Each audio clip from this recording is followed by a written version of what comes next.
Muda unakuangalia wewe, lakini wewe hauangalii muda. Ndio maana muda haukusubiri wewe. Kama ulikuwa na miaka 20 mwaka jana, mwaka huu una 21. Kama ulikuwa na miaka 30 mwaka jana, mwaka huu una miaka 32. Maana yake nini?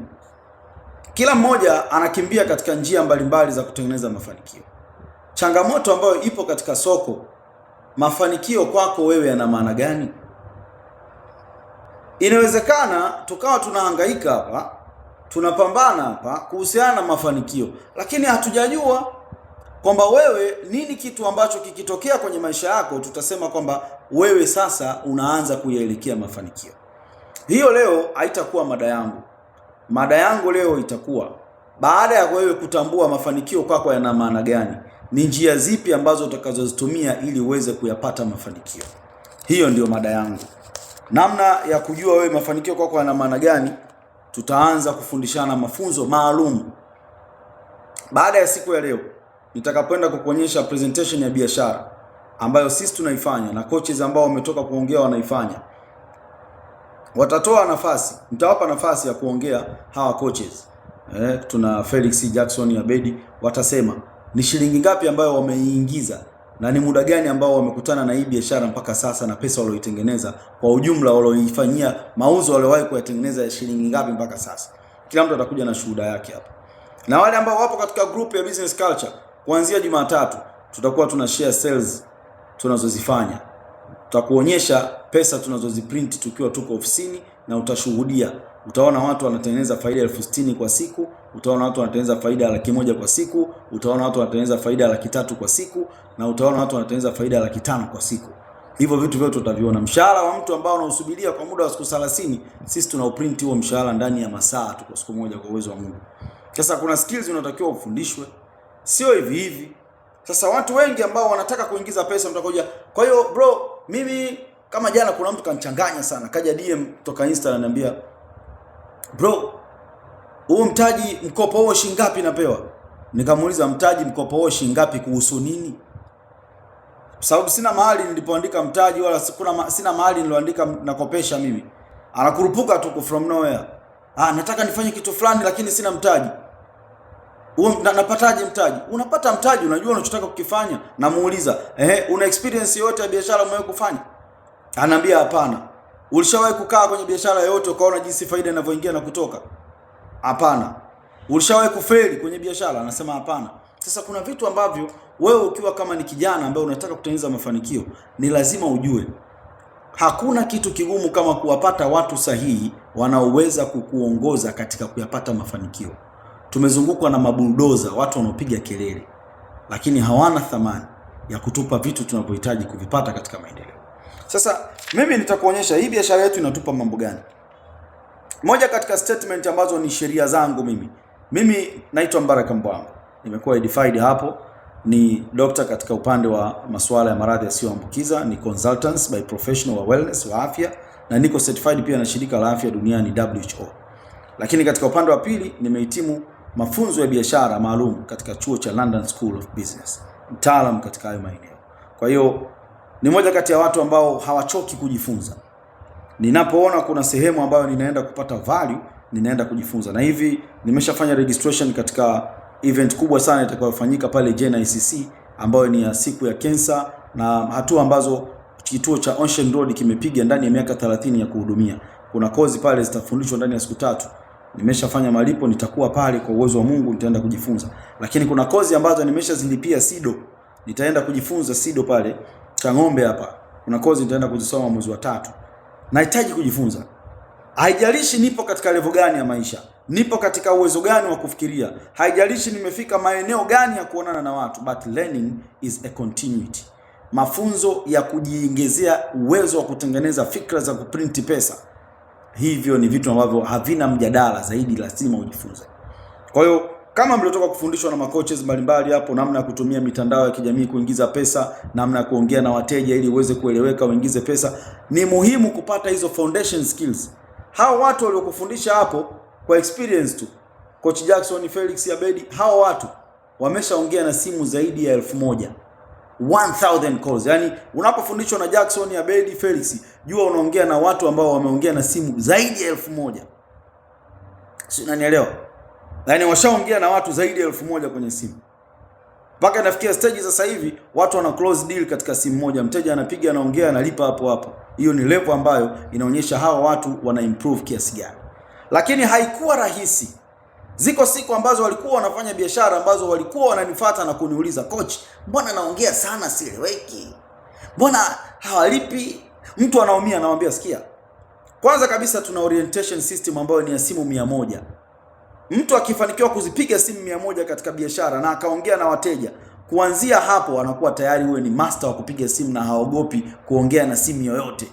Anakamata simu anaongea. Watu wengi ni waoga wa kuongea na watu wapya kwa sababu hawajui namna ya kuongea na hao watu. Sasa tuna system ambayo inasema hivi.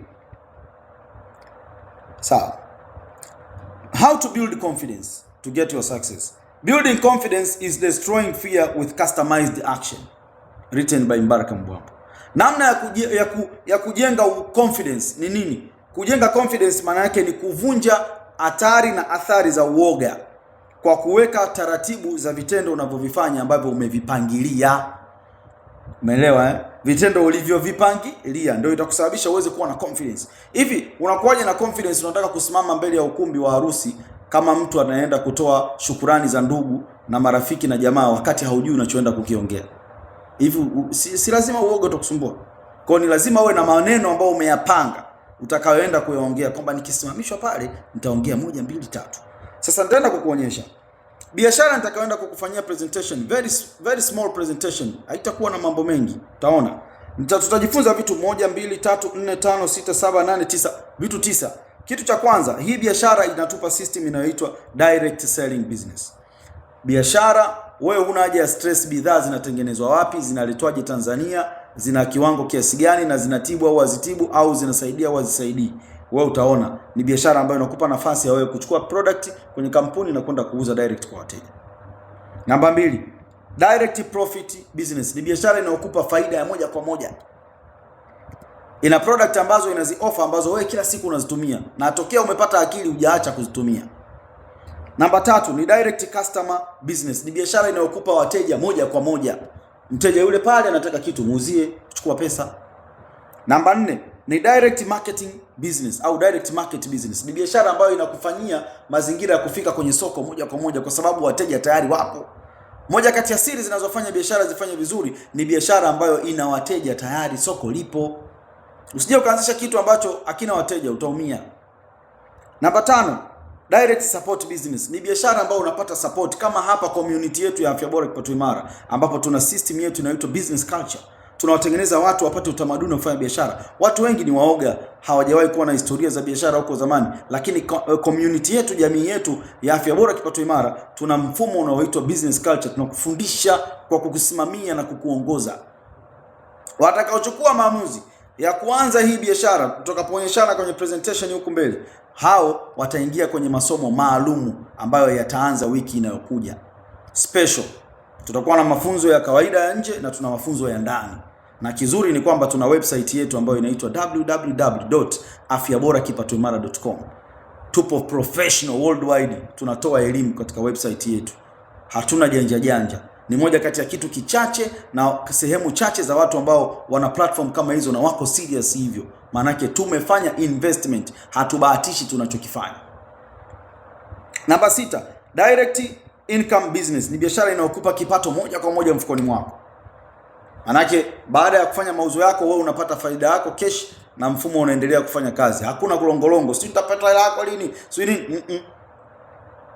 It's a direct income business. Hakuna longolongo hapa. Namba 7, namba 7 of course. Yes. Direct growth business. Ni biashara inayokufanya uweze kukua moja kwa moja. That's very important. Nina shuhuda kuwa wewe ambaye umehudhuria hizi session ambazo tunaziongoza mpaka sasa, naamini kabisa sio vile ambavyo ulivyoingia. Mpaka leo hii Jumapili wewe upo katika uwezo tofauti na ule ambao ulikuwa nao, na wewe upo katika fikra tofauti. Hata pale ulipoingia session ya leo tu kama ya kwanza, kuna kitu umekipata mpaka muda huu ambacho ni tofauti. Hiyo kitaalamu inaitwa growth. kiwango cha uwezo wako wa akili kubadilika kwenye kufikiria kitafanana na kiwango cha pesa utakayoweza kuipata kwenye mfuko wako kuingia. The way uwezo wako wa kufikiria unavyofikiria, na ndivyo uwezo wako wa pesa unavyoingia. Ndio maana watu hawawezi kuingiza pesa zaidi kama uwezo wao kufikiria ujawa zaidi. Namba 9, it's a direct dream module business. Ni biashara ambayo inakupa mazingira moja kwa moja uweze kuziona ndoto zako. Direct module, the dream business inakuonyesha kabisa wewe unataka nini. Mfano mimi hapa ninayoongea kwenye hii session, unaponiona hapa, thamani ya ndoto zangu inagharimu bilioni 2, 2 billion. Thamani ya ndoto zangu hizo ni ndoto. Namiliki ndoto ni thamani ya bilioni 2. Ninamiliki magari mawili, Nissan Y62, namiliki katika ndoto yangu namiliki Land Cruiser L300 ZX. Katika ndoto yangu ninamiliki villa yenye vyumba 8 ambayo ina swimming pool upande wa nyuma, na ina sehemu ya jacuzzi, na ina vyumba 8 vya self container kila chumba, gorofa moja ya kibabe sana. Lakini ninamiliki safari ya kwenda nchi 4 katika dunia, sehemu yenye barafu, iwe ni Denmark, iwe ni Canada, iwe ni Australia. Nataka nikaone barafu inakuwaje. Ninamiliki ndoto ya kwenda Marekani, nikapite kwenye sanamu la Malkia Elizabeth, nikaende Times Square pale town. Ninamiliki ndoto ya kwenda Paris, nikauone ule mnara. Ninamiliki ndoto ya kwenda Maka, kwenda kuhiji, kwa sababu kiimani mimi ni Muislamu. Kwa hiyo ninamiliki ndoto hiyo. Hivyo ni vitu ambavyo mimi ninavimiliki. Unaponiona Coach Mbaraka Mbwambo sehemu yoyote au Mentor Mbaraka, ujue ndoto zangu zina thamani ya bilioni hizo 2. Na nimewastadi na nimeangalia biography ya mabilionea, wanafanya mambo gani ili wapate mafanikio, na mimi nikaanza kuya-apply haya mambo, nikapata mafanikio kadhaa ambayo nimeyapata, na naendelea kutengeneza mafanikio mengine, na wakati huo nasaidia watu wapate mafanikio na wao kwa wakati huo huo. Kwa hiyo unapoona naongea videos, unapoona na post content, siongei tu kama mwenda wazimu. Ninaongea nikiwa nina research, nina takwimu, na nina vitu ambavyo vinafanya niweze kuongea kwa sababu hiyo. Kwa hiyo lazima ujue biashara unayotaka kuifanya itaweza kukufanya uweze kuwa na ndoto unazozitaka. Kwa mfano mtu ameajiriwa analipwa 500,000 kwa mwezi au 600,000. Je, huyo mtu ana direct dream model business? Ndoto alionayo akitoa matumizi ya mwezi pale anapata shilingi 200,000 anaiweka. Kwa mfano ana ndoto ya kumiliki labda gari kama hiyo Land Cruiser ZX L300, inagharimiwa shilingi milioni 350. Piga hesabu, milioni 350 mpaka aweze kuiweka 200,000, ni miaka mingapi ataimiliki hiyo gari kwa mwezi? Kwa mwaka kama atafanikiwa kuweka 200,000 huku na kule, ataweka milioni. Maana yake miaka 10 ataweka milioni 10. Gari ya milioni 350 ataimiliki kwa miaka mingapi? Maana yake hiyo ni miaka 35. Maana yake ashakufa. Hata 35 haifiki, kwa sababu 35 ni milioni 35. Miaka 100 ndo aweze kuendesha LX ZX. Maana yake hiyo ZX itakuwa sasa ZX iko kaburini na yenyewe. Umeelewa? Kwa hiyo tunapopeana vitu kama hivi, lazima ujue kwa nini hao watu wanapiga kelele kutafuta kitu cha ziada kutengeneza pesa, ili tutimize ndoto. Watu wengi wanaishi kwenye dunia hawatimizi ndoto zao mpaka wanakufa, kwa sababu hawajapata mifumo inayoweza kuwapa pesa ya namna hiyo. Mtu anawaza ngoja nikapate ajira nikalipe pale sehemu kwenye duka labda kwenye hoteli au vipi, nikapate 200,000 pale nipate kulipa hela kodi, nikapate hela kula. Utakuwa ni maskini, utaishia kwenye hela za kula na kulipa kodi, utajaza choo, then that's your life. Na ni sawa kuishi hivyo, kwa sababu sio kila mtu afanikiwe. That's okay. Unajua kuna muda unatakiwa uenjoy kuona watu wafanikiwi. Na hii ni moja ya somo ambalo nilisoma kwa mentor mkubwa sana anaitwa Jim Rohn. Huyu mwamba amefariki tokea miaka ya 93, somewhere ya 97 amekufa hivi. Lakini mpaka leo anaishi kwangu na ananifundisha mimi. Quote zangu nyingi ninazoziongea na quote mentor Jim Rohn, kwa sababu nimefundishwa naye akiwa hayupo duniani. Lakini kwangu mimi anaishi katika ulimwengu wa ughaibuni ambao ananipa coachings, ananimentor, namuona. I feel na nahisi kweli ananifundisha, kwa sababu ya kuwa impacted na training zake ambazo nilizojifunza kwa muda mrefu. Alisema hivi, you are learning more by losing than by winning, and I wish to give you that experience. Unajifunza zaidi kwa kukosa vitu, kwa kuteseka, kuliko kwa kupata vitu kirahisi, na natamani nikupe na wewe somo hilo. Mentor anaposema hivyo, hiyo ni laana kwako. Nielewe vizuri hapo. Hiyo ni laana kwako. Mentor anaponyamaza, asiongee kitu ambacho wewe kinakutesa na anakiona, amekupa laana. kwa sababu utajikuta unahangaika kutafuta kazi na biashara kila siku kama mpumbavu, na hakuna mahali unaenda, kwa sababu wewe unafanya kazi kwa ajili ya tumbo. Kuanzia leo, kijana mwenzangu ambaye upo katika hii session, sema hivi: sifanyi kazi kwa ajili ya tumbo. Sema kwa nguvu: sifanyi kazi kwa ajili ya tumbo. Sifanyi kazi kwa ajili ya tumbo. Ukitaka kuwa masikini kwenye maisha haya, fanya kazi kwa ajili ya tumbo. Utakufa maskini katika haya maisha. Utakufa maskini mpumbavu. Utatesa watoto wewe. Utatesa watoto kwa sababu ulikuwa unafanya kazi kwa ajili ya tumbo. Ukisha kunya, fuck off. Maisha yako wewe yameisha. Magoti, umeshaisha. Utakuwa unakufa ukiwa unaacha kizazi chenye laana. Wenye mafanikio hawafanyi kazi kwa sababu ya tumbo. Ndiyo maana hawaendekezi usingizi. Yoyote anayeweza kucontrol kinachoingia tumboni mwake, anaweza akakontrol kinachofikiriwa kichwani mwake. Wewe umesha kontroliwa kwa kuwaza tumbo na pakulala. Unawaza tumbo na pakulala, maisha yatakutesa mno. Utazunguka kwenye hilo wimbi la mateso mpaka kaburini. Hamna kitu utakiacha kwenye maisha. Matajiri na watu wenye mafanikio hawafikirii kuhusu tumbo na kulala, wanafikiria kuhusu maisha baada ya wao kuondoka. Na hiyo ndiyo inatakiwa ijenge nini maana ya mafanikio kwako. Unaacha nini unapoondoka? Sikiliza, hivi vitu vimeingia ghafla tu hapa. Lakini namba 10 ni direct learning business. Ni biashara inayokupa nafasi ya kujifunza moja kwa moja. Ni bora ni kuandae kukupa orientation ya biashara, ukaelewa unachoenda kuvipata vitu 10 vyenye faida katika biashara hii. Njoo kabla ya kuweza kuingia biashara alafu usijue faida yake nini. Hizi ni biashara ambazo hautaweza kuzipata kwenye biashara yoyote zaidi ya platform hii ninayokuambia. Huku ndipo matajiri wanapotengenezwa, na huku ndipo watu wenye akili wanapozaliwa. Hata wewe utakuwa ni mtu mwenye akili nyingi. Tunakwenda kwenye slide namba 1. Let's go. Sema hivi: mimi ni billionaire. Tunaanza session ya kukufanya uweze kuwa billionaire. Mimi ni billionaire. Mimi ni billionaire. Mimi ni billionaire. Mwenyezi Mungu wewe, nakuomba hii session ambayo inayoshuka hapa iweze kuwa ni session yangu. Na kama haitakuwa session yangu, nijalie niweze kwenda kumhadithia mtu ambaye session hii itakuwa ni ya kwake, na nimfanye aweze kuchukua maamuzi ya kuanza hii biashara ya 150,000. Mwenyezi Mungu nijalie session hii inipe nafasi ya kuweza kuona mimi ni mkubwa kiasi gani kwa uwezo wa Mungu aliyenipa ndani yangu. Mwenyezi Mungu nitangulie, nihifadhi, nipe mwongozo, nipe nafasi ya kuweza kuyapata mafanikio. Na kwa hakika mimi ni billionaire. Mimi ni billionaire. Mimi ni billionaire. Mimi ni billionaire. Let's go do it. Twende sasa tukajifunze, wazee wa kazi. Yes. Unapenda wewe kumiliki gari aina gani kwenye maisha yako? Biashara ninayoenda kukupa itakupa nafasi ya kuweza kuona wewe unataka umiliki gari aina gani. Acha kufikiria kuhusu vibakuli. Vibakuli ni vigari ambavyo vikipaki sehemu havionekani mpaka uvitafute kama panya. Fikiria kuhusu gari ya thamani. Waza mambo makubwa. Waza bustani ya Eden. Unawaza chini sana, unawaza makaburi au unawaza sehemu zenye mateso. Waza bustani ya Eden. Sema nataka ufalme wa Mungu wa kuingia kwenye bustani ya Eden. Hiyo ndio kilio chako. Usiwaze zaidi. Utakaa kwenye bustani za bamia au utakaa kwenye bustani za nyasi au utakaa kwenye bustani za miba kwa sababu hujaomba vikubwa. Gari gani unataka brother, my sister? Nyumba, angalia nyumba hiyo. Nyumba ina gani unataka? Nyumba ni kama kasri. Nyumba gani unataka kuishi? Usihadaike na hapo unapoishi sasa hivi. Hiyo sehemu unayoishi haina tofauti na chumba cha sauna.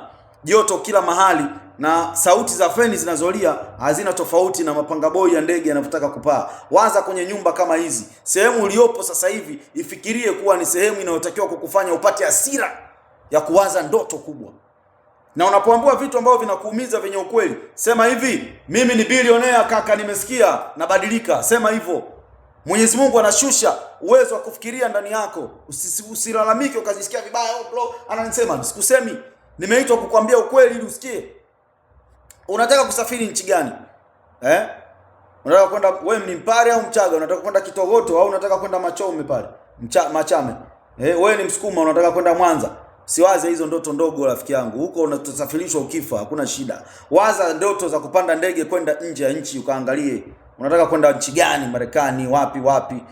Nchi Dubai kidogo kwa Shanghai, DXB pale nini, vitu kama hivyo. Unaenda sehemu hata sauti yako ya kuongea inabadilika. Ukiongea uongee kawaida, unajua nilikuwa niko Marekani, unajua mambo yanaenda vizuri sana. Hadi sauti yako inabadilika.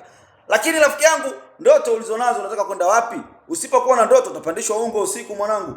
Sawa? Upo tayari kulipa gharama. Chochote unachotaka kukifanya, kuna nafasi ya kitu hicho hakitakulipa mpaka wewe ulipe kwanza. Mpaka wewe ulipe. Unakaa shuleni miaka 4 mwanafunzi, umesoma vidudu miaka 3, umesoma sekondari miaka 4, advance miaka 2, la kwanza hadi la 7 miaka 7, jumla miaka 20, lakini bado haujalipa kufanya wewe uweze kuingiza pesa. Una miaka 20 ya masomo na haulipi kupewa pesa. Kazi hamna. Angalia maajabu ya dunia ya ajabu inavyotutesa. Lakini huku mwezi mmoja unatosha wewe kulipa na ukaingiza zaidi ya milioni faida kwa mwezi. Haya, plani ndio hii hapa. Kuna jitu lenye nguvu nyingi, kuna jitu ambalo lina akili nyingi. Wewe unataka jua jitu gani? Nguvu nyingi bila akili maana yake wewe ni mtu ambaye utayapata mateso. Nguvu nyingi bila akili, unawaza pa kulala, unawaza pa kwenda kunya na pa kwenda kuteswa. Wewe ni ng'ombe wa kazi. Ndama unakamuliwa. Maana yake unawaza pa kulala na kunya. Alafu kuna sehemu ya kwenda kuteseka ufanye kazi. Huna plani ya kuhusu maisha yako yatakapokuwa yameisha, kwa maana umechoka. Utakapokuwa hizo nguvu una, utakuwaje? Mimi nilikuwa huku, nashukuru Mungu nilipata hii fursa ya biashara.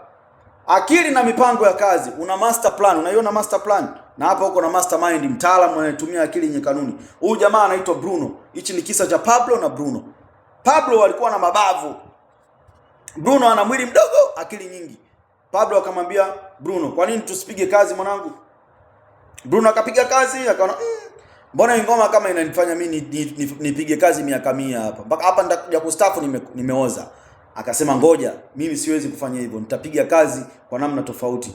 Bruno akaja na master plan. Bwana, tusichote maji kutoka kwenye kisima kuleta kijijini kwa kutumia barabara.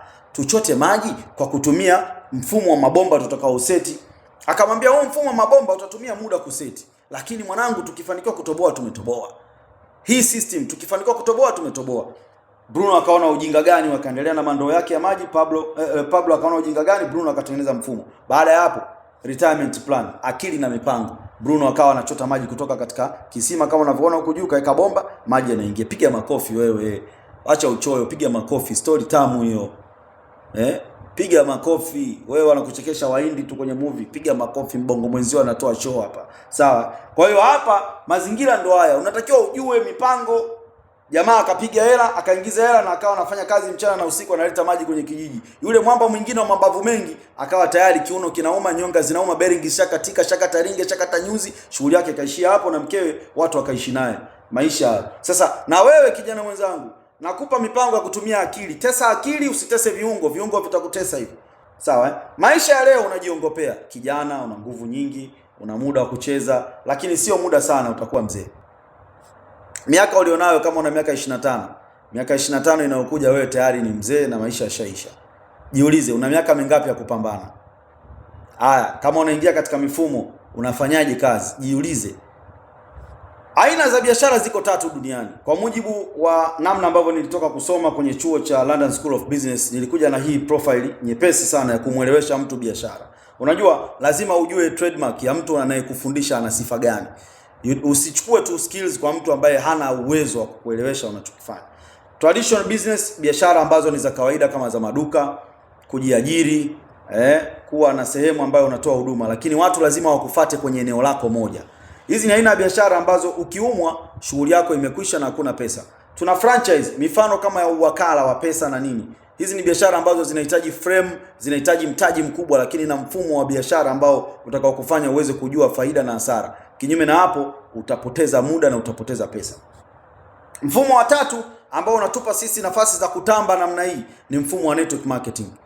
Ni mfumo gani huu? Hii ni biashara ya mtandao ya karne ya 21. Biashara iliyomfanya Jeff Bezos, biashara iliyomfanya Mark Zuckerberg awe tajiri hivyo unavyomuona.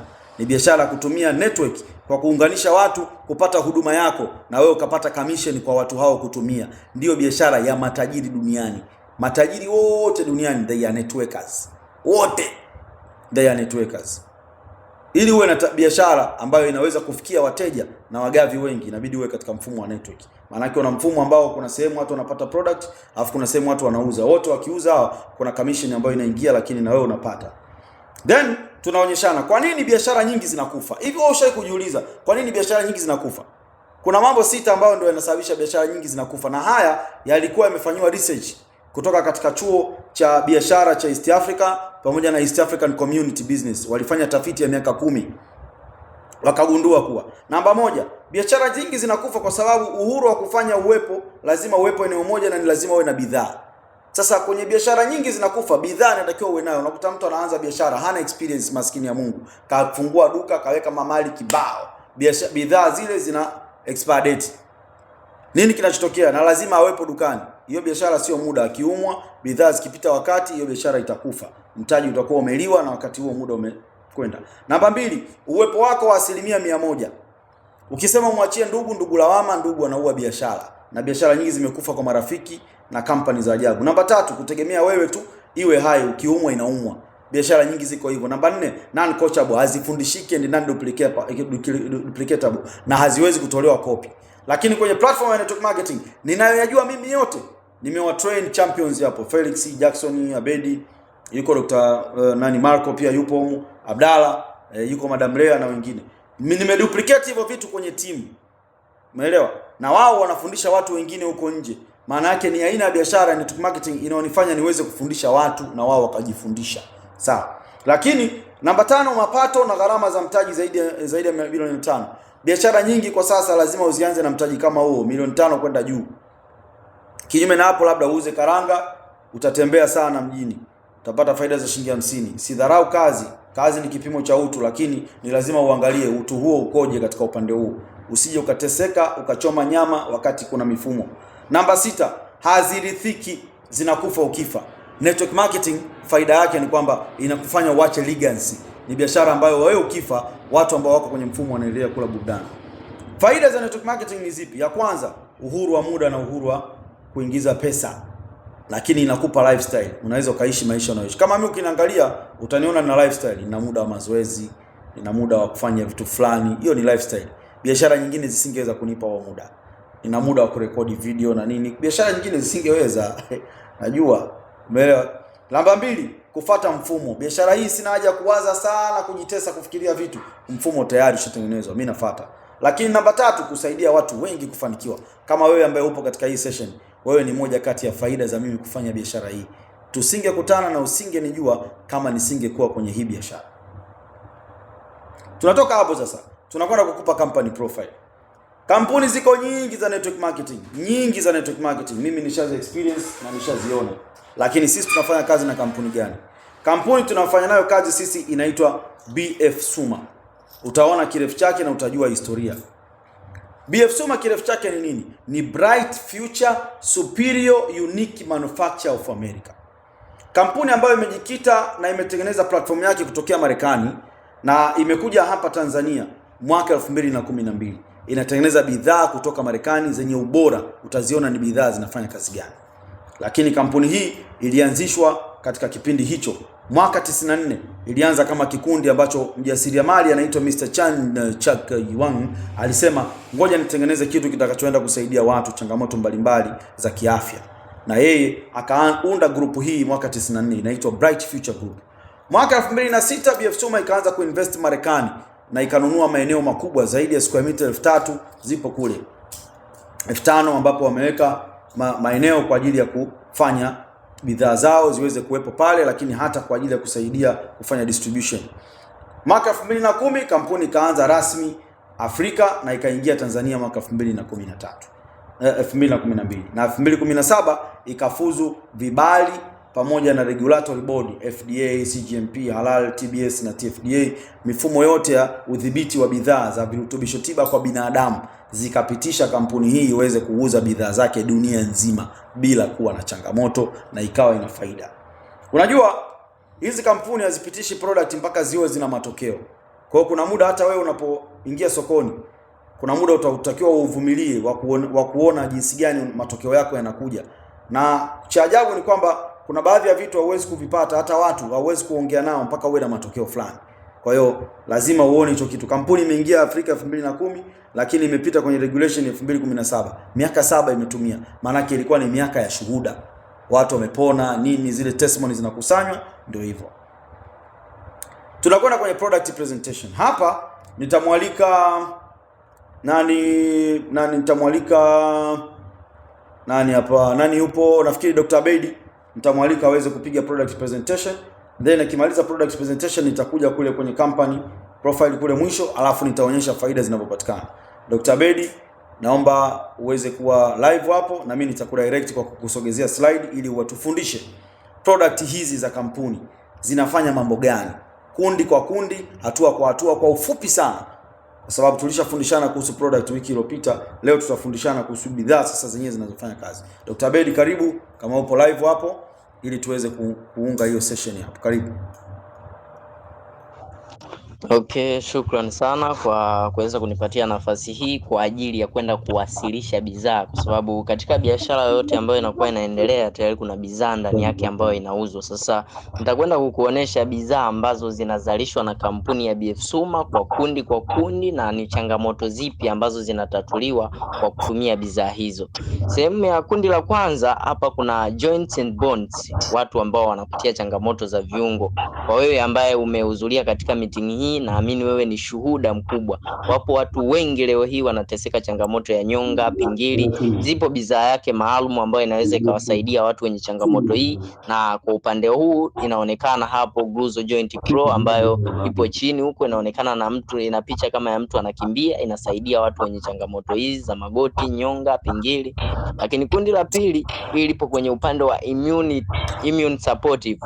Hadi leo hii tunaongea, wapo watu wengi sana ambao wanapitia changamoto ya upungufu wa kinga mwilini, na tunatambua Mr. Trump tayari zile ARV zimezuiliwa.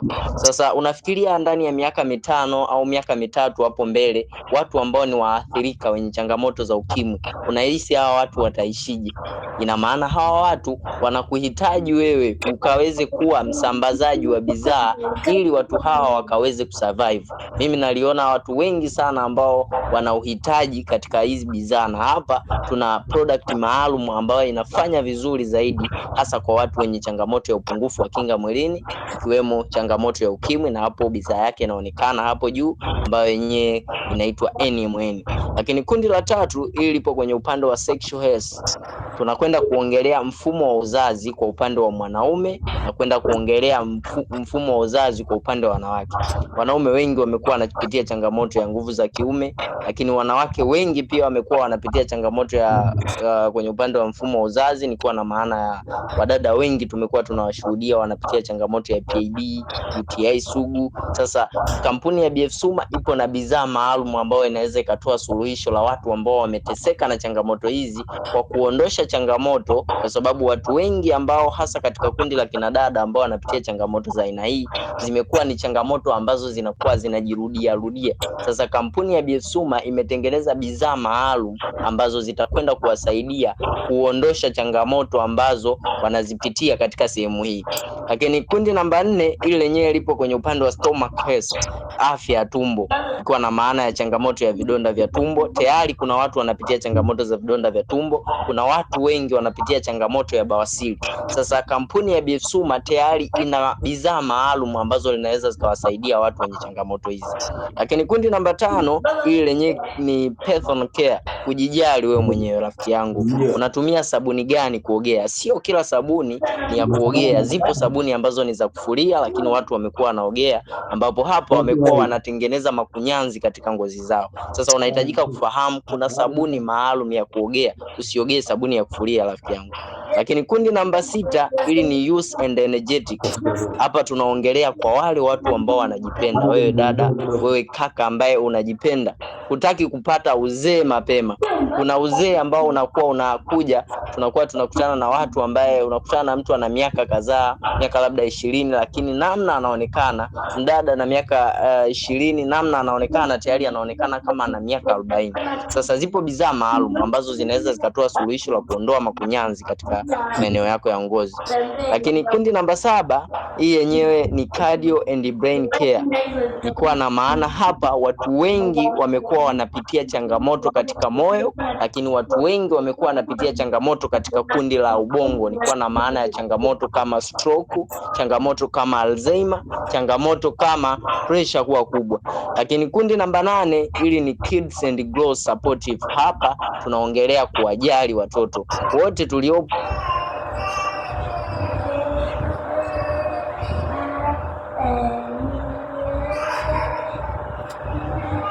kuweza kuzingatia mtoto wako ili aweze kuwa na afya, kuitumia kwa upande wa mtoto ili aweze kuoga vizuri, tumia dawa zao za hospitali kwa muda ambao ni wa kuendelea. Sasa wewe unahitajika kuja kutoa suluhisho. Watu wengi wamepoteza viungo vyao kwa sababu ya changamoto ya sukari, na wengine tunaishi nao katika jamii zetu. Lakini kundi namba 9 ni prostate recovery. Kwa 75% kwa mujibu wa takwimu za Shirika la Afya Duniani, inaonekana wanaume wengi wanapitia changamoto ya tezi dume, na hapa Tanzania tupo na watu wengi ambao ni wahanga wa baadaye wa changamoto ya tezi dume, nikiwa na hawa vijana ambao wameshindwa kutambua fursa ambazo zinaweza zikawasaidia wao kuulinda afya zao. Wameingia katika kundi la kupiga bodaboda, wanaweka pale mazingira yao katika tenki. Sasa kinachoendelea, mtu huyu anaanza kutengeneza changamoto ya tezi dume. Lakini kundi namba 11, hii ni PID and UTI recovery. Wanawake wengi wanapitia changamoto ya PID, lakini wanawake wengi wanapitia changamoto ya UTI. Ilikuwa na maana gani? Wanawake wengi hapa, kundi kina dada ambao umehudhuria, huenda na wewe umehudhuria lakini una changamoto PID. Hii ni hali ambayo ni ya tofauti sana kwa upande wako mdada, unaanza kutokwa na ute ambao unakutoa harufu katika uke. Lakini kitu kingine ni UTI, changamoto ya UTI Uswahilini huko, wewe ambaye upo Dar es Salaam na wewe ambaye upo mikoa mingine unapitia changamoto ya PID. Kampuni ya Bifsuma ipo na bidhaa maalum ambazo zitakusaidia wewe uondoshe hali hii au ukawasaidia watu wengine wenye changamoto hizi. Lakini kundi la mwisho ni kwenye upande wa kidney and liver health. Watu wengi kwa mujibu wa takwimu tu za haraka wamekuwa wakiteseka kwa kupitia changamoto ya figo pamoja na changamoto ya ini, na hii imekuwa inatokana na mpangilio mbovu wa mifumo ya vyakula ambavyo tumekuwa tunavitumia na baadhi ya visababishi vikiwemo matumizi ya madawa ya hospitali ambayo yanapelekea watu wengi wanateseka na hizi changamoto. Lakini katika hichi chote ambacho tumeweza kukiongea ni kwamba katika hizi bidhaa ambazo tunazizalisha, tunasema we always give the best for our client. Chochote ambacho kinasemwa ni kizuri tayari kina shuhuda. Hii inayoonekana hapo, hiyo ni shuhuda ambayo mtoa huduma alimuulizia mgonjwa wake, umeanza? Mgonjwa wake akamjibu akasema waalaikum salam, alhamdulillah, naendelea vizuri sana. Na kesho alikuwa ana bidhaa 2, ambapo akasema na kesho anaanza ile nyingine, akasema inshallah, ila maumivu hakuna kabisa, alhamdulillah. Tofauti ni kubwa, alhamdulillah. Unajisikiaje ndugu yangu? Unatoa suluhisho kwa mtu, anakushukuru, anakuombea kwa Mwenyezi Mungu. Hizi zinakuwa ni baraka, na ndo maana kuna muda coach anapokuwa ana present hapa anasema hii ni aina ya biashara ambayo ni ya kimungu, kwa sababu wewe utamsaidia mtu akaondokana na changamoto ya aina fulani, akaweza kuendelea na majukumu yake. Huenda alikuwa amelala, ni baba tayari, familia inamtegemea, lakini kalala.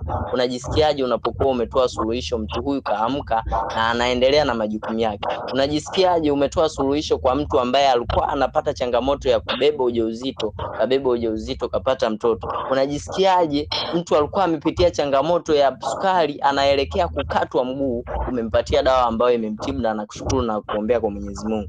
Kwa hiyo hichi chote ambacho kinakuwa kinaendelea ni kwamba ni shuhuda ya kile ambacho kinakuwa kimetolewa. Kama tunavyoona hapo, pia kuna shuhuda nyingine ambayo mtu aliulizwa hapo na yeye akasema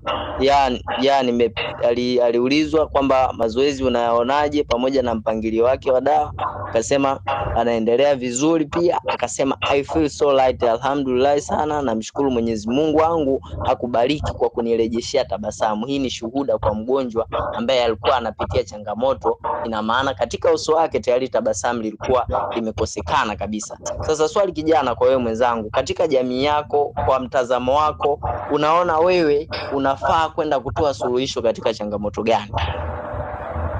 Na kwa wakati huu ni kuachie swali hili ufikirie na wewe.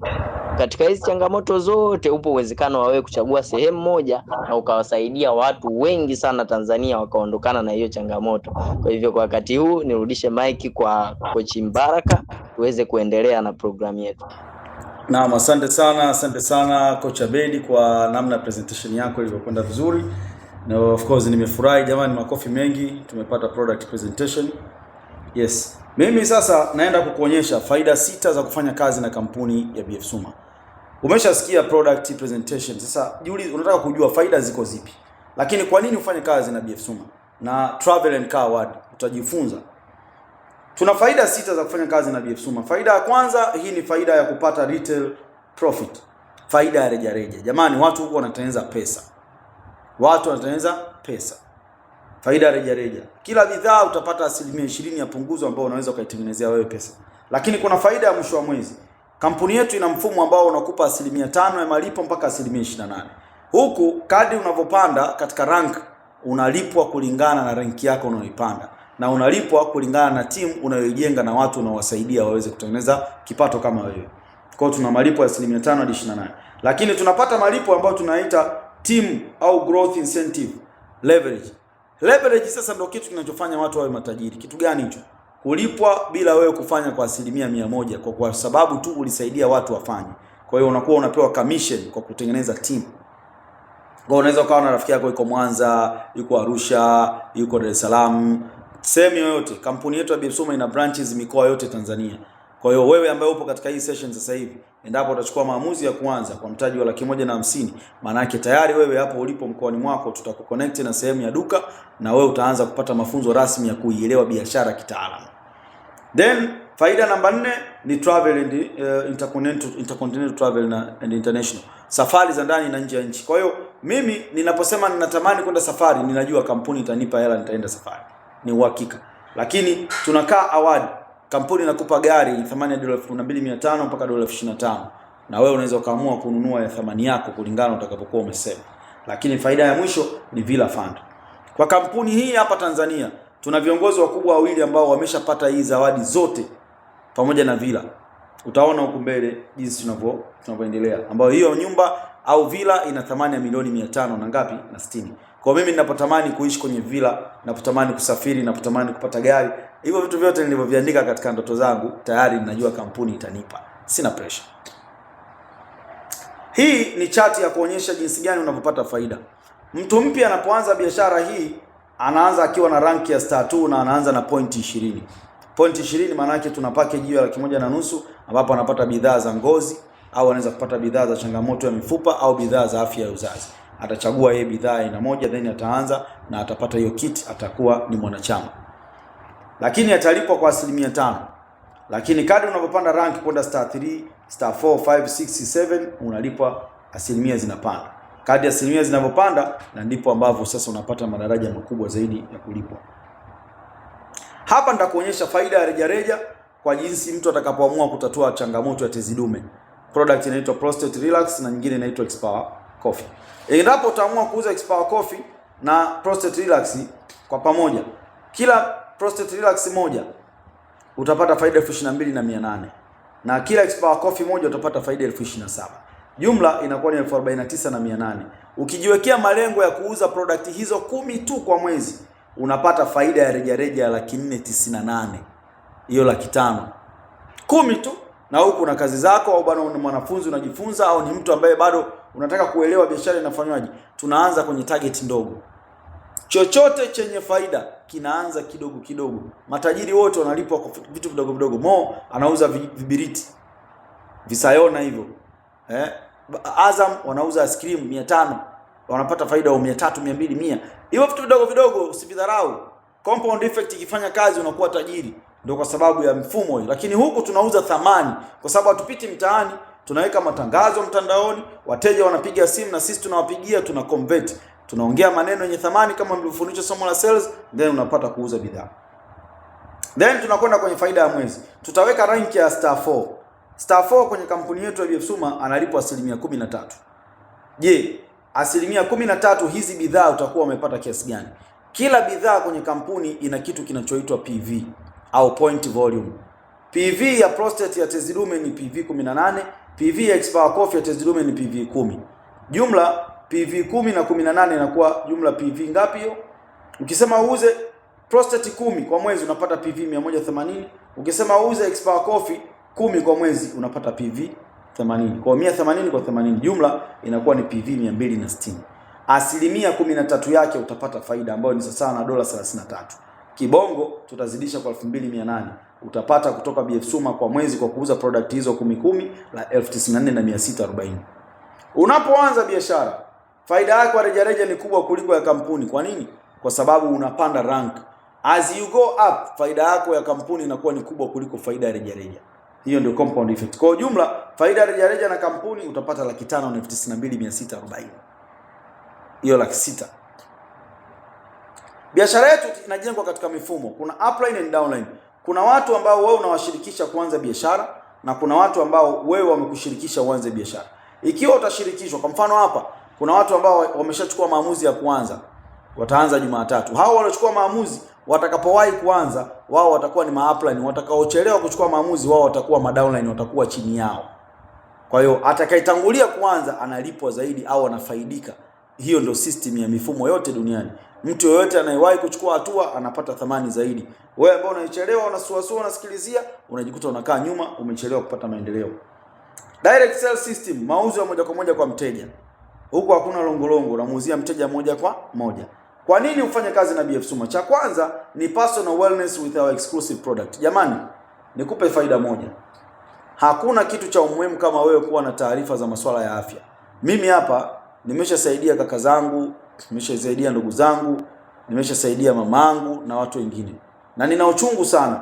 Endapo ningekuwepo mwaka 92 wakati mzee wangu anafariki na changamoto ya kisukari na pressure, kwa skills nilizonazo sasa hivi, nimeshasaidia wazazi wa watoto wengi ambao wangepoteza maisha mwaka jana. Kwa uwezo wa Mungu wamekaa salama kwa sababu walipata consultation kutoka kwangu.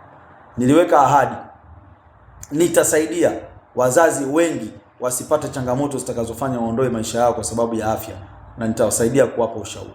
Niliweka nadhiri kwa Mungu. Mimi sikuweza kumsaidia baba yangu, sikuwa na akili kipindi hicho, miaka yangu mitatu mdogo miwili, lakini leo hii nawasaidia wazazi wa watoto wenzangu, wa vijana wenzangu wasipoteze maisha kwa sababu ya ushauri. Lakini na wewe mwenyewe ni mgonjwa mtarajiwa. Kuwa karibu na masuala ya afya, ujijue. Siku fulani kuna vitu unavitumia kwenye maisha yako sasa hivi itakuja kukufanya utakuwa mgonjwa. Lakini namba 2, cash flow with lifestyle. Huku tunatengeneza pesa, tuna print. Lakini tunapata lifestyle, muda wa kufanya mazoezi, muda wa kuwa na maisha fulani, lakini unapata freedom. Kuna muda biashara yako kisha ijenga itakuwa inakuingizia wewe commission nzuri bila wewe kujitesa. Lakini haya yote ni kwa kuanza kwa mtaji wa Laki50. Lakini namba 3, training session made with your schedule. Mafunzo yanayoendana na ratiba zako. Hakuna kitu kitakachokupa mafanikio kama kupata biashara ambayo ina mafunzo yanayoendana na ratiba. Kwa mfano muda kama huu, si watu wengi wanaangalia movie, wako kwenye maskani, wanapiga story, wanacheza pool, lakini wewe uko hapa tunafundishana. Unafikiri kwa hizi skills ulizozipata leo utafanana nao watu wanaocheza pool hapo nje? Tunakupa miaka hiyo mitatu. Maendeleo ya akili na maendeleo utakayoyafanya kwa nje ni makubwa vibaya mno kuliko ule muda watu wanaopoteza. Na hiyo ni kweli. Kwa hiyo biashara yetu inatupa namna hiyo. Hizi ni shuhuda sasa. Hawa ni viongozi wa BF Suma na watu ambao walifanikiwa kushinda safari. Kuna nchi ya Kenya hapa, Uganda, Tanzania, watu ambao walifanikiwa kushinda safari, kushinda magari na hata kutembelea makao makuu ya BF Suma Marekani. Hapa na mimi mwenyewe nilikuwepo. Kampuni na safari za nje ya nchi na ni safari za ndani. Kwenye safari za ndani mwaka 2023 mimi nilishinda Rising Star. Nilikuwa ni mmoja kati ya machampion wanaokuwa kwa kasi na wana PV nyingi, na nikashinda safari ya kwenda Mikumi. Ukiangalia nyuma ya huyo mchina hapo, nyuma yake nipo mimi hapo.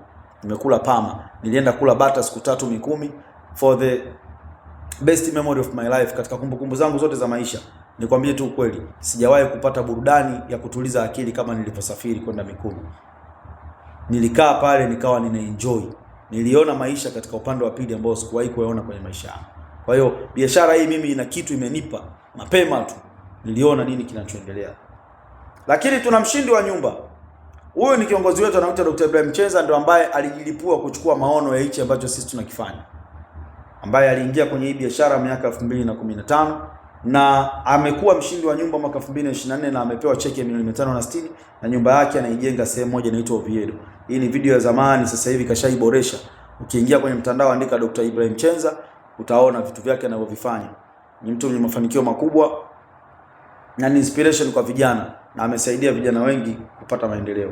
Huyu ni kiongozi wetu mwingine anaitwa Imani Moses, yuko Dodoma na ni mfanyakazi wa serikali huyu. Ni muhasibu wa serikali, ni CPA, Certified Public Accountant, lakini anaifanya biashara hii kwa muda wa ziada na ni kiongozi mkubwa na amepata mafanikio, na mwaka huu uliopita 2025 alipata cheki ya milioni 560 kutoka kwenye kampuni ya BF Suma na kajenga nyumba yake Dodoma. Hii hapa villa moja ya kibabe ya chini kama unavyoweza kuiona, very fantastic house. Kwa hiyo biashara yetu inatoa vitu vya live vinavyoonekana, nikiwemo mimi ninayepresent na viongozi wangu. Manake unaona kitu reality. Hawa ni viongozi walioshinda safari, na Mungu akijalia na mimi nitakuwa kwenye haya mabango siku zinazokuja ili uweze kushuhudia zaidi. Mwaka jana tulikuwa na washindi wa safari zaidi ya 79 ambao walienda safari. Kuna washindi walioenda Marekani, kuna washindi ambao walienda wapi, South Africa na sehemu zingine, kutokana na jinsi ambavyo walivyochagua. Kwa hiyo hao wote ni washindi. Na huyu ni mshindi wa gari, kiongozi Dr. Ibrahim Chenza. Hii ni gari yake ambayo alishinda 2023, brand new car. Mwaka 2023 akashinda Ford Everest mwaka 2024. Na hapa ni sisi tukiwa katika tukio la BF Suma Car Award mwaka 2025 mwaka jana. Hapa ni mimi wa kwanza, wa pili ni Dr. Abedi kama unavyomuona, wa tatu ni Felix Chikaka, wa nne ni Madam Ratifa ambaye alinipa mimi fursa ya biashara, wa tano ni Madam Lea ambaye ni kiongozi na yeye ni leader, alafu wa sita ni Dr. Jackson ambaye ni huyo hapo alosimama. Kwa hiyo tulikuwa katika event kama unavyoweza kutuona, tumepoa, maisha na mambo yalikuwa vizuri. Hii ni tukio la event 2024 pale Mlimani. Viongozi wote wa Uganda walikuja kutia backup, wapo Kenya, Tanzania, na watu wakawa wako pamoja. Then haya ni matukio maalum ya wanafunzi. Tuna semina tunazozifanya katika vyuo wanafunzi, iwe ni chuo cha kawaida, chuo cha serikali. Mwanafunzi tunawapa nafasi ya kujifunza hii biashara. Tunajua ajira hamna. Mwanafunzi akikosa platform hakuna anachoweza kufanya. Then vigezo vya kuwa mwanachama. Kigezo cha kwanza, uwe na akili timamu bila kujali elimu yako. Hakuna mtu mwenye akili timamu ambaye hajali kuhusu kesho yake. Mtu asiyejali kesho, huyo ni mtu ambaye ni mwenda wazimu, na sio lazima kukaa karibu na watu ambao wana changamoto za akili. Lakini namba 2, uwe na mtaji wa kuanza ambao ni 150,000 ila mafunzo ni bure. Namba 3, majina yako matatu, tarehe ya kuzaliwa na jina la mrithi. Biashara yetu inarithika. Utakapotangulia, mrithi atarithishwa na kampuni ya BF Suma. Lakini namba 4, email yako na namba ya simu na akaunti ya malipo. Namba 5, utafanya biashara mikoa yote Tanzania. Ukiwa uko Mwanza, Arusha, Dodoma, Mbeya, Morogoro, usijichanganye. Una uwezo wa kufanya biashara hiyo kwa mikoa yote kwa sababu tuna maduka na tunatumia mfumo wa application. Namba 6, utapata ID number na application ya simu inayoitwa Touch BF Suma. Hiyo application itakuonyesha bidhaa, bei zake, jinsi zinavyofanya kazi, lakini itakuonyesha pia jinsi unavyopata bonus katika mfumo wako wa simu na timu unavyoijenga. Namba 7, utafutakiwa kufunga mwezi. Lazima ufunge mwezi ili uweze kuingiza bonus. Usipofanya hivyo hautapata bonus. Jiunge leo, badilishe maisha yako na BF Suma, na maisha kabla na baada ya kuanza BF Suma. Anza leo kwa mtaji wa 150,000. Hizi daladala, public transport sio sehemu ambayo unatakiwa uishi sana. Kuna muda unatakiwa ujifikirie kuanza kuwa na usafiri wako binafsi ili uweze kuyafurahia maisha. Unaona huku watu wako madirishani wanahangaika, alafu angalia upande wa huku mwamba yuko mwenyewe peke yake ndani anakula maisha. Kwa nini na wewe usiwe na vision kama hiyo ambayo itakufanya uweze kuwa ni mtu mwenye thamani katika maisha? Hebu angalia kama kaka yangu hujaoa. Angalia mke utakayemuoa, muangalie watoto zako. Wewe ambaye umeoa, angalia familia. Wewe ambaye bado unatarajia kufanya vitu fulani, hebu angalia maisha yako ya kesho kutwa yanakuaje. Haujaja katika hii dunia kuwa ni mtu wa kawaida na mnyonge. Una watu wanaoweza kukupa nguvu na kukupa uwezo wa kutimiza malengo unayoyataka. Kikubwa ni utayari wako. Mwisho tunamaliza kwa kusema thank you. Join our team. Become one of the top story living a legacy worth to remember. Asante kwa kusikiliza na kufuatilia somo hili, na jiunge na timu yetu, uwe moja katika watu ambao watakaokuwa na story kubwa ya kushuhudiwa pamoja na kukumbukwa katika kuishi kwenye haya maisha. Tumeshamaliza presentation. Umejifunza nini ndugu yangu? Nini ambacho umekipata? Mimi nitakwambia kwa kusema hivi, kabla sijamkaribisha presenter modulator aweze kukaribisha maswali. Kuna misemo michache ambayo inasema hivi. Swali la kwanza, question number 1, do you believe you can be successful? through this career business. Hivi unaamini kuwa hii biashara ambayo nimekuelekeza hapa inaweza kukupa mafanikio? Au unaamini kile ambacho wewe unakifanya huko kinaweza kukupa mafanikio unayoyataka? Kuishi nyumba unayoitaka, kusafiri nchi unayoitaka, kuishi maisha ya familia unayoitaka, na hata kuwa na pesa nyingi unazozitaka. Imani utakayokuwa nayo itafanya uweze kupata unachokihitaji. Mimi nimekutana na hii biashara nikiwa na duka langu la simu na kompyuta lenye thamani zaidi ya milioni 30. Lakini nilifanya ile biashara kwa miaka 10 plus. Haikuwa inanipa vitu ninavyovihitaji. Nilipata sawa gari, nilipata vitu fulani nilivyovipata, lakini kuna vitu nilikuwa ninavikosa ambavyo singevipata. Sikupata nafasi ya kuwa na uwezo wa kufundisha kama hivi, kuwasaidia watu. Biashara ilikuwa inanifanya mimi nimsaidie mtu kupata laptop, kutatua changamoto yake ya ofisi. Lakini sikuwapata platform. Kwa hiyo ninaamini kwamba biashara hii itanipa mafanikio, na ndio maana nipo hapa kwa mwaka wa 3 naifanya. Lakini kitu kingine nitakachokushauri ukifahamu, tatizo sio mshahara na wala sio tatizo pesa unayoingiza, bali tatizo ni matatizo yajayo ambayo pesa yako unayoingiza sasa haitaweza kuyatatua mpaka uwe na pesa ya ziada. Kwa hiyo kuna kitu unachoweza kukifanya kwa ajili ya ziada. Nimeajiriwa, nimejiajiri, nina kazi, lakini kwa nini nisifanye hii biashara katika muda wa ziada? Niwe mtaalamu wa afya, nisaidie ita familia yangu, lakini niangalie kutatua changamoto za wakati unaokuja ambazo bado sina. Pesa unayoitaka kesho ni muhimu kuiandaa fungu lake leo kabla wakati haujafika, ili wakati huo ukifika usitie huruma ukawa ni mtu unayechukiza. Namaliza kwa kusema hivi, you can't change the destination overnight. Huwezi kubadilisha hatima ya maisha yako kwa usiku mmoja, but you can change the direction toward your destination right now. Unaweza ukabadilisha uelekeo wa kule unapoelekea kwenye maisha yako sasa hivi. Mungu akubariki sana kuwa katika hii session, na nimefaidika sana kuwa na wewe katika usiku huu, na ninaamini kuwa siku nzuri zinakuja na wewe utakuwa ni mmoja kati ya watu wenye historia kubwa sana yenye kuandikwa. Kwako Mike, narudisha modulator Dr. Abeid. Unaweza kushika mskani sasa kwa ajili ya kuweza kupata maswali, commitment, umefurahia nini ambayo upo katika hii session, na ningependa kusikia sauti zenu wote. Unajua hii ni sehemu ya kutengeneza community. Maisiana na kuona hapo na wengine. I'm feel so proud kuwa na nyinyi katika hii platform, na mnanitia nguvu. Baraka na kuona mnanitia nguvu kuwa katika namna ambayo ninaweza kupata nguvu ya kimungu kufanya kile ninachokifanya. Energy ni kubwa sana inayotuvuta nyuma katika maisha. Inahitaji nguvu ya ziada kuweza kuwa ni mtu unayetoa sauti usikike, kuwafanya watu wabadilishe maisha. Inahitaji nguvu ya ziada. Kuna vichekesho, kuna muziki, kuna movies, watu vyote hivyo vinawavuta waweze kuingia katika anasa ili wapoteze uelekeo. Kwa hiyo kuna muda hata sisi coaches mkiwa katika maombi yenu tuwekeni sana, tuombeeni sana, kwa sababu tunahitaji hiyo nguvu ya ziada ili tuweze kuwa katika uwezo wa kutangaza kitu kile ambacho mnatuita Mungu kwa kuyapata mafanikio. Karibu sana Dr. Abeid, na mskani ni wako sasa.